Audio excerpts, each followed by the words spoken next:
A newly appointed principal for the Amherst Pelham Regional School District is looking into taking legal action. 22 News reporter Lana Flood is live in studio with the allegations that surfaced during a tense school committee meeting this week. That's right, Nick. It all went down at the school committee meeting on Tuesday. Allegations of traumatizing a transgender student were met with claims that the district is working to remove people of color from leadership positions. Dr. Lethia Gale Brissett was recently appointed principal for the Amherst Regional Middle and High Schools. At Tuesday's school committee meeting, a transgender student and parent said it felt like Dr. Gale Brissett didn't care about transgender students and that she was the wrong choice for principal. Dr. Gale Brissett responded by saying the district is intent on removing people of color.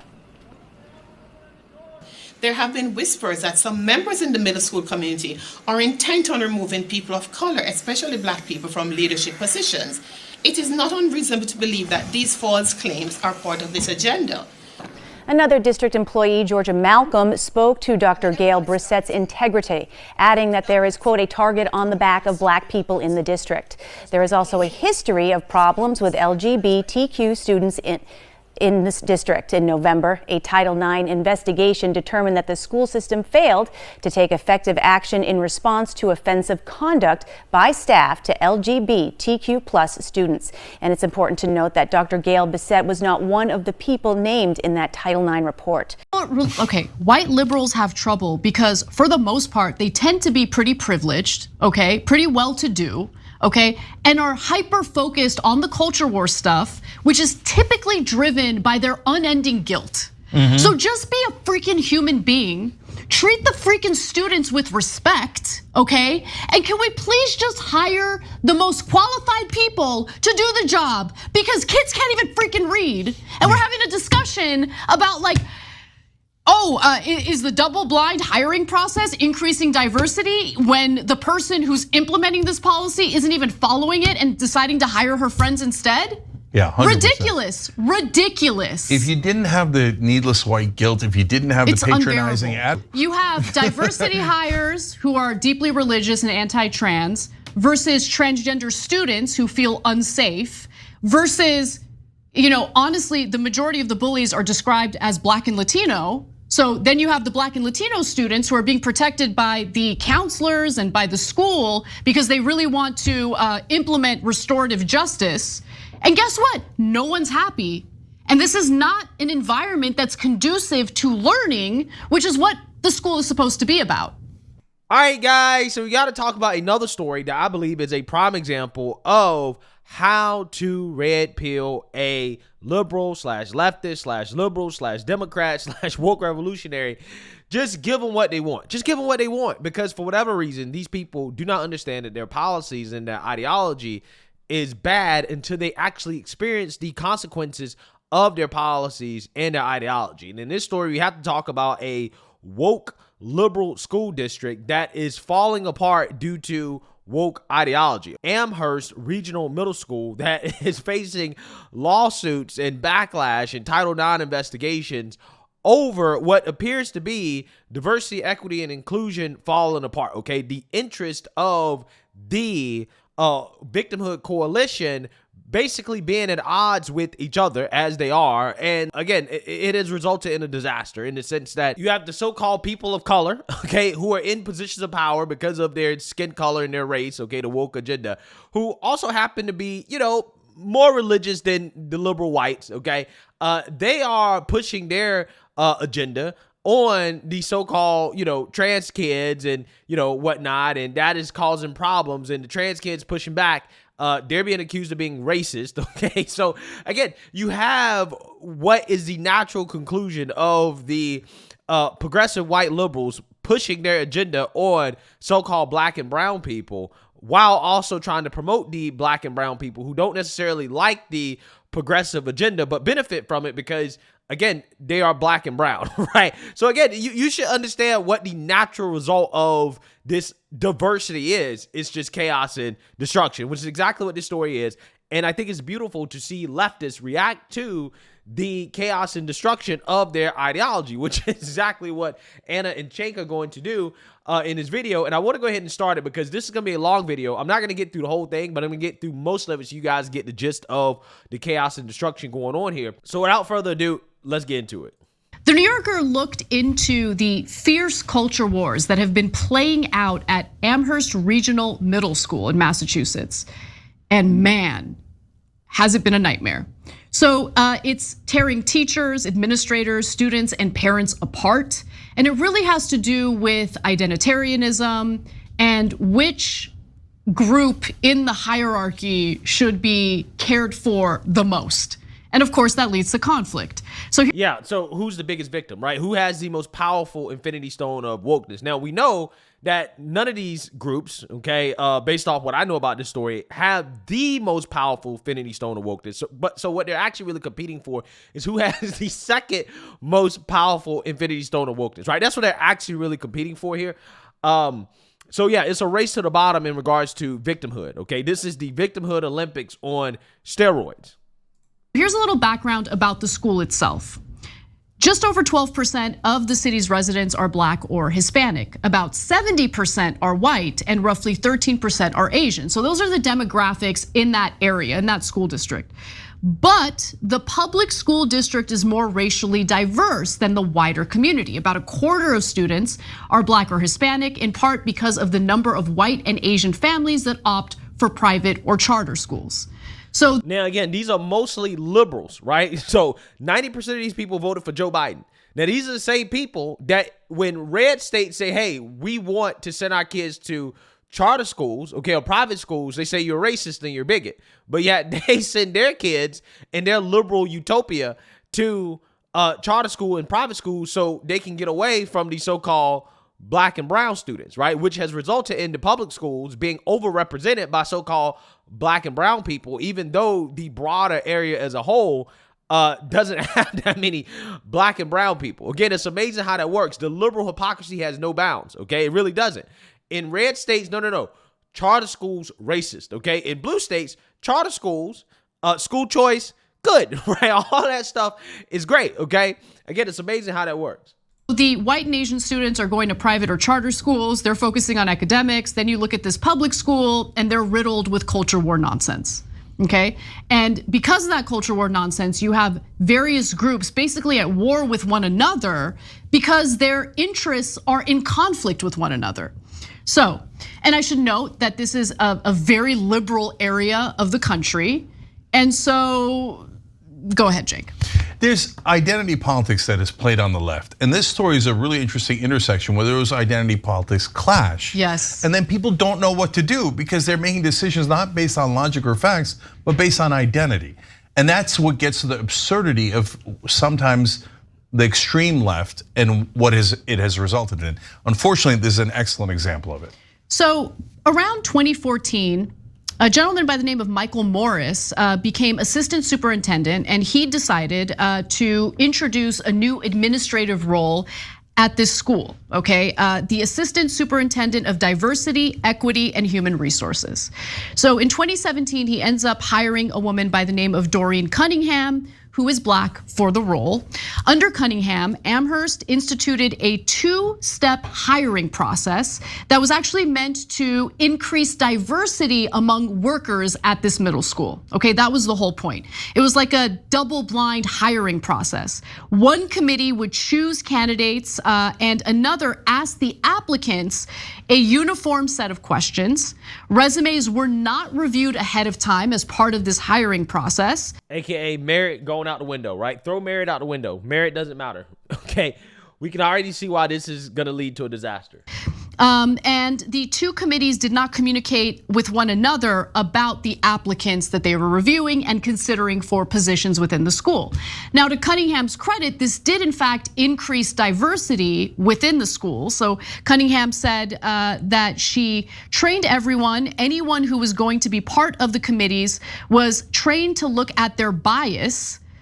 Multiple district employees told me that Cunningham often screened the candidates herself, though, and made final decisions, even overruling principals at times. She denied this, saying, quote, "I'm not the one who hired anyone." No, the rest of the article seems to indicate she was the one that hired anyone. So you have your first absurdity here where she says, I'm gonna train all of you guys because I don't want you to have any bias. We want these hiring decisions to be perfect. They go through the whole training, etc. And then she's like, yeah, ignore that. I'm just hiring them. Go, you. I like you guys. Come on. Yeah. No, it's. Come on.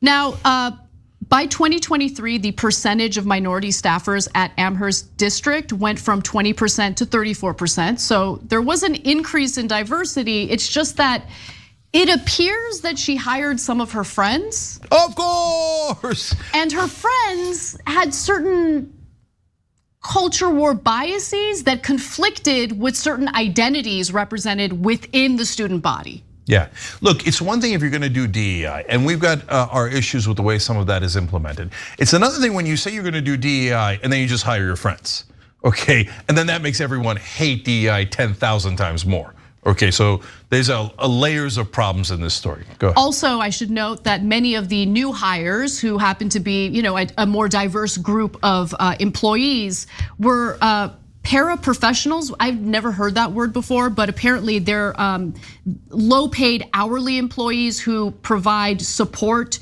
to credentialed, like full-time faculty. Yeah, I'm gonna go back to the DEI thing for one more second too, Anna, because look, I think that a lot of people, including myself to be honest, are starting to get the sense that, wait, is DEI actually to help minorities across the country? Because I'm in favor of that.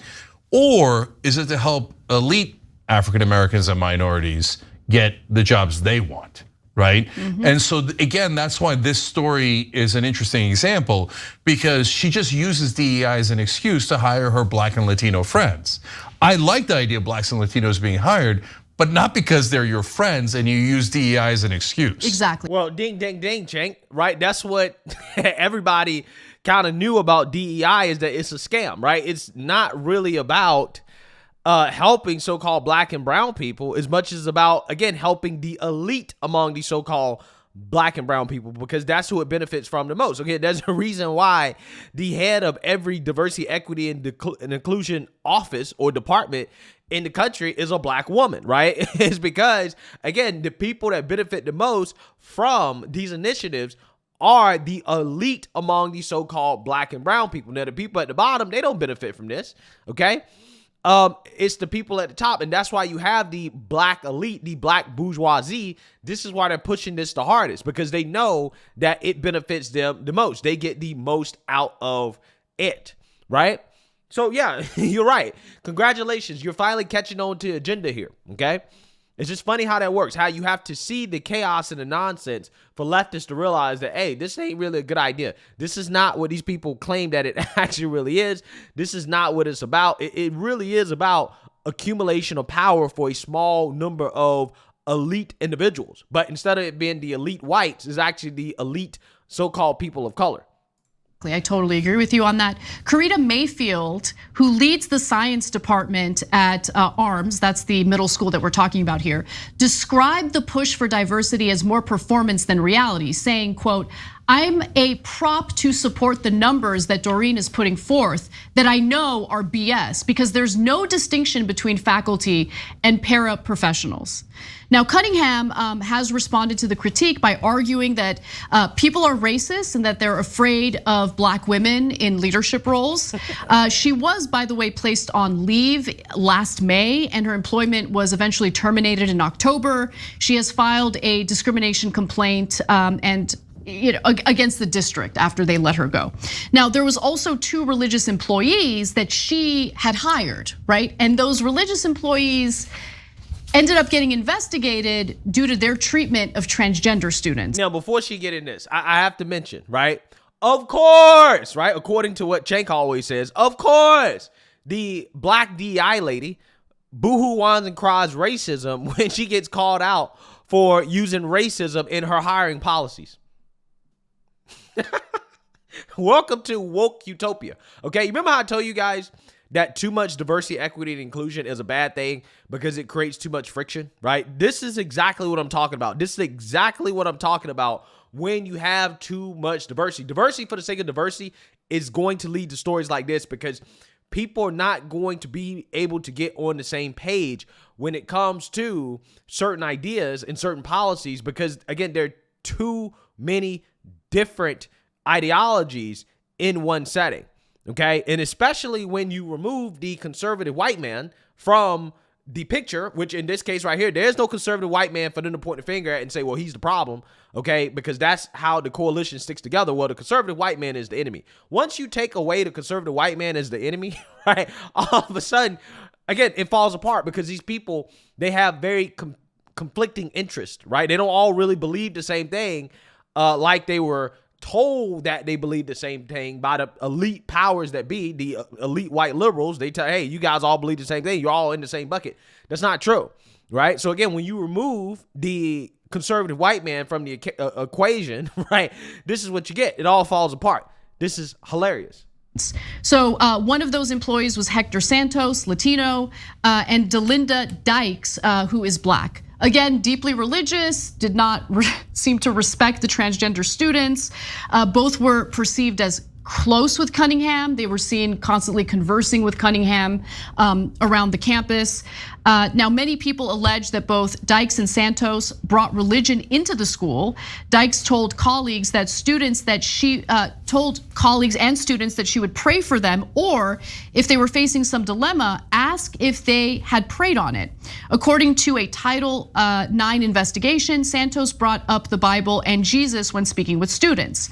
And again, they weren't very friendly to transgender students. A cartoon that Santos had shared on Facebook showed a hand with stigmata protecting two children from a downpour of rainbow-colored paint, along with the text in Spanish that read, "If my 4-year-old son tells me that he wants to dress up as a princess, I will tell him no, because he was born a boy and boys are princes."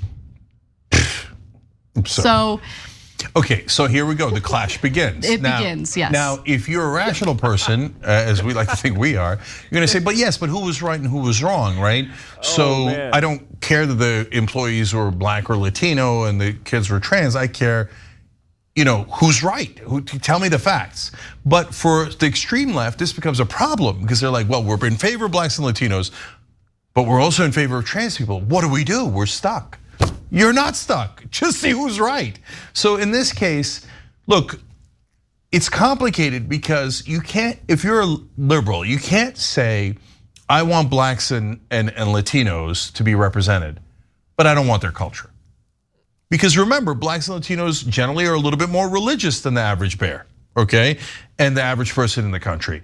So you're gonna get a part of their culture when you hire them. So. Okay, but no, look, listen. Okay, I'm only saying half the statement, by the way. I respect their religious views, right? But when you're talking about a public school, your religious views have to stay at home, okay? You're not allowed to promote your religion or force your religion upon the students within that campus. You're just not allowed to do that. Yeah. Okay, but in that same spirit, why are we forced to have the left-wing agenda pushed down kids' throats, right? Why are the religious parents forced to have their child go to a school where, again, they're gonna be teaching kids about things that they don't necessarily agree with? So I'm just saying, I mean, what you have here is just so hilarious. So-called people of color that were hired because of their skin color, okay? Nothing to do with their merit or anything like that. They are now being attacked for pushing their religious beliefs on trans kids, okay? And you can already guess what their defense is gonna be in regards to the accusations of harassing trans students. You already know what they're gonna say. You already know how they're gonna defend themselves. So I was gonna get to the but, right? So on the one hand, you can't be horrified by their religious beliefs, etc.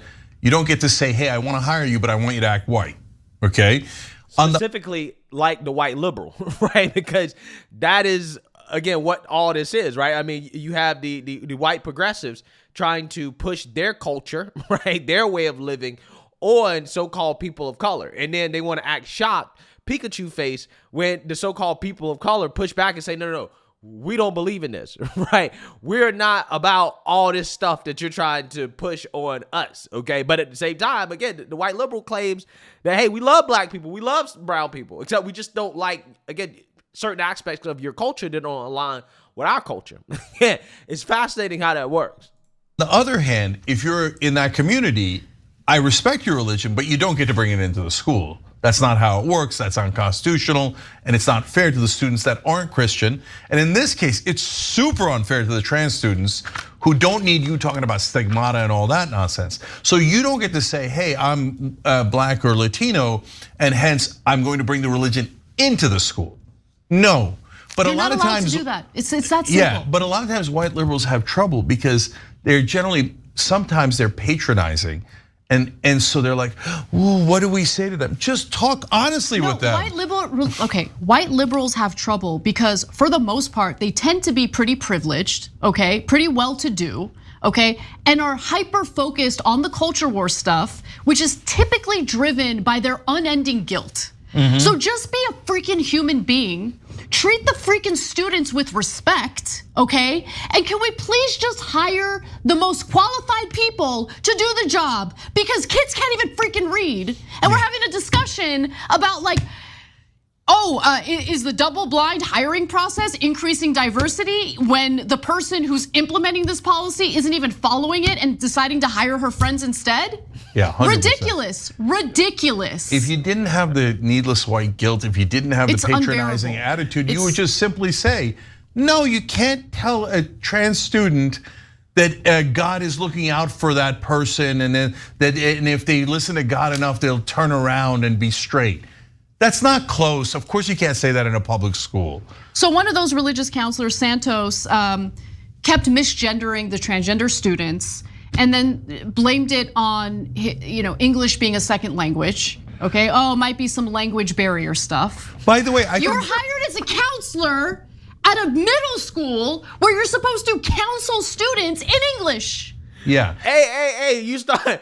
Hey, Anna, according to the left, you start to sound racist. Are you trying to say because this person has English as a second language that they shouldn't be hired? Okay, are you trying to discriminate against Latino people? Do you hate Hispanics? Right, that's what it sounds like to me. Now all of a sudden, again, the left is so kooky that they're basically now saying that, well, everybody in America should speak English, right? Which again, if the conservative white man said that, they say, oh, that's racist. Okay, that's racist to suggest that, hey, maybe everybody should speak English. Okay, if you can't speak English well or at a certain level, then hey, maybe you shouldn't get this job, especially a job working with the public. Again, it's just so funny because when white conservatives say that, right, it's racist. Okay, now, again, the left is so cuckoo for Cocoa Puffs that even Anna Kasparian, who's a leftist, is saying, well, yeah, if you don't know English, if English is your second language, okay, and you don't know it that well, then hey, maybe you shouldn't be in this position. Again, this was common sense. Common sense was called hate and bigotry and racism. You can't make this up, bruh. What are we doing? And I hear you. Look, but if he just screwed up a couple of times and said the wrong gender, there's no new giant magazine article about it. We're not talking about it here.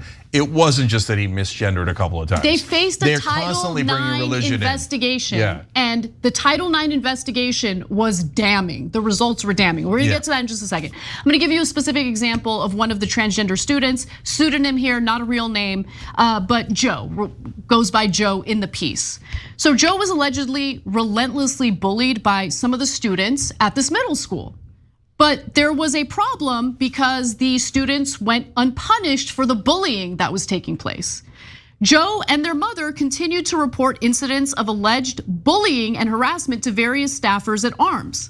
Although one boy received a suspension, Joe and their mother were dismayed that the school did not mete out more consequences. Now, why? Why did they not mete out more consequences? This is where I rip my hair out of my head.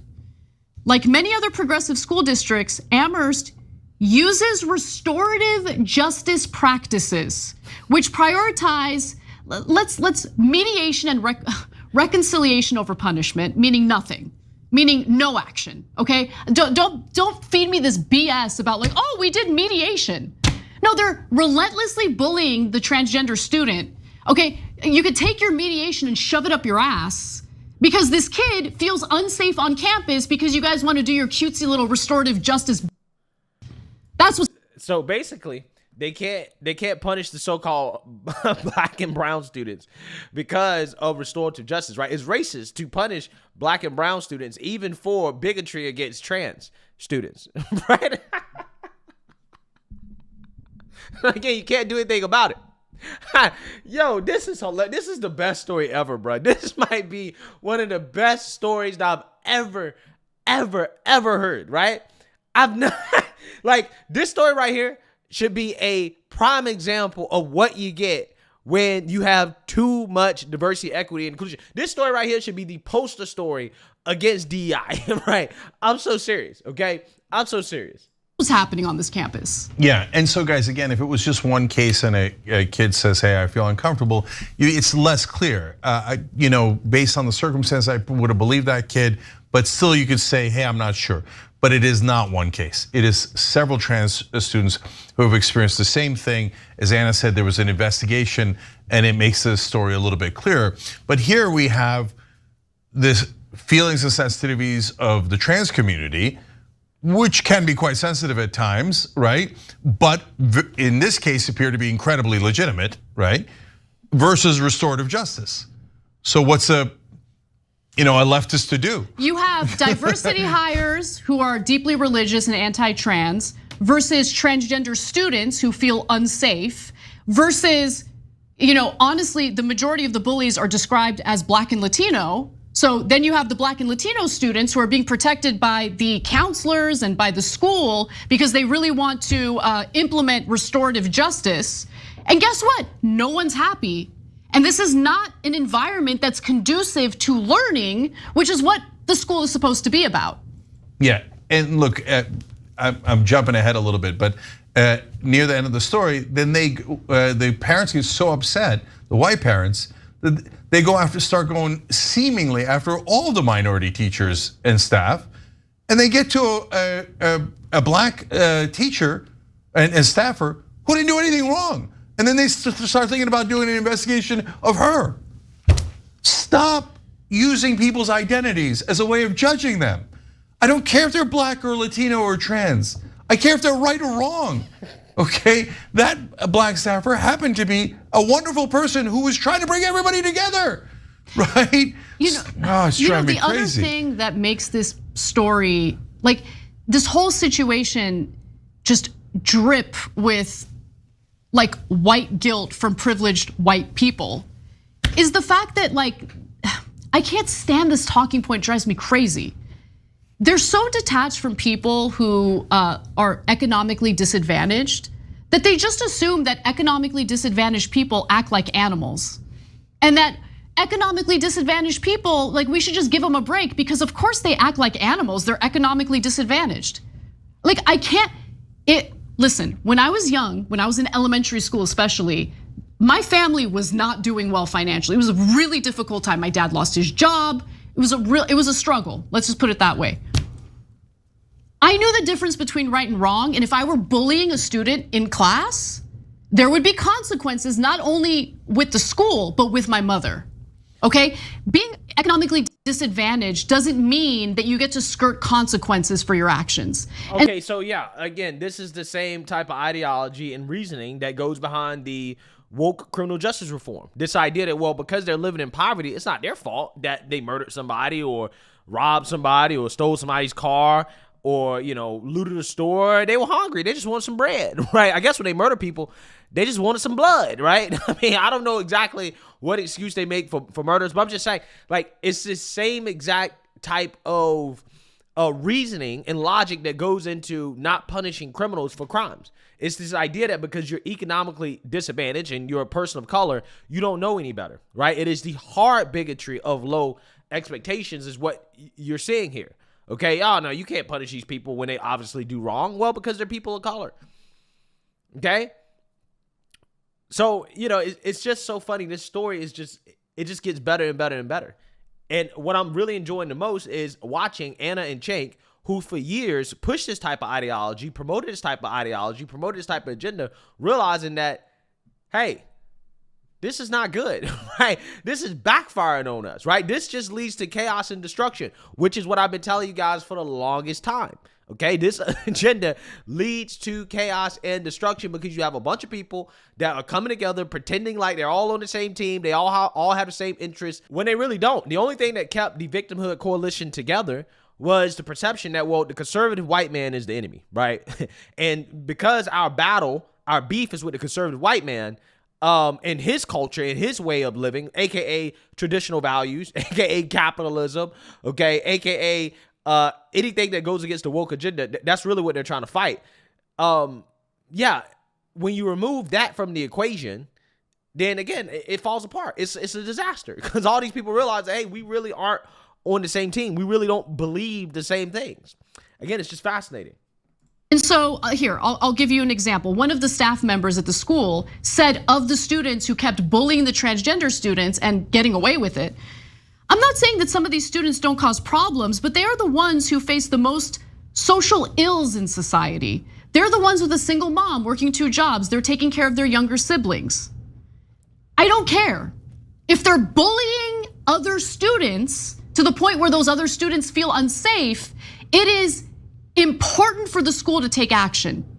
Yeah, I care and Anna cares in the context of if you want to get them more help in terms of studying, get a free lunch program, anything that's going to help them excel in school, we're all 100% in, right? But if you say, hey, because of that, they get to bully the trans kid, no, that's not how it works.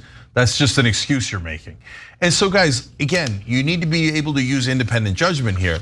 So can restorative justice work in some cases? I think it can. No, I don't. Okay, so we can disagree about that. But should you use it as a blanket thing in all cases? Of course not. It depends, doesn't it? So for example, in this case, they bring the kids in, but since there's no threat of any punishment ever, sometimes the kids just bully the trans students again in the restorative justice program. And lo and behold, that's how it works with crime as well too. Again, it's just so funny. It's just so hilarious how even on the large scale you see that, and even on the small scale you see that. Again, it's just sad that it takes all of this for these people to realize that, yeah, it's not a good idea to not punish people when they do bad things, right? Just because they're so-called black or brown or because, they're poor.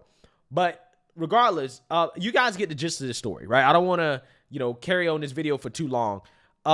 While this woke school is dealing with the consequences of too much diversity, equity, inclusion, you can guess that a lot of these so-called black and brown kids are struggling, right? The students aren't learning, okay? The school's in a state of chaos while the rich white liberals, okay, are sending their kids to the charter schools and the private schools where they're not dealing with this woke nonsense, right? They're focused on learning and education, right? Things that kids should be focused on in schools, not woke ideology. And guess what? Guess what the end result is? The end result is that those kids are going to do better. They're going to get better outcomes in life. They're going to get the jobs. They're going to get opportunities, okay? And the other kids, the so-called, kids of color that were exposed to this woke ideology and had to go to these woke schools, they're not going to do well, right? They're going to still be at the bottom of the socioeconomic ladder. So what did the wokeness do? What did it accomplish? It didn't accomplish a damn thing, okay? It didn't accomplish a damn thing. So, again, this story is just hilarious for so many reasons. But again, it is a prime example of what happens when you have too much left-wing extremism. And again, the saddest part about it is that it takes this much for people to realize that, hey, these things are not good for society. This is not something we should be doing. But unfortunately, again, you have to give the left a taste of their own medicine. They have to experience the consequences of their policies for them to realize that, hey, our policies are bad. I mean, it just is an unfortunate reality of our modern day politics. But hey, let me know what you guys think. Make sure you like, comment, and subscribe. Most importantly, share a Black conservative perspective. Peace.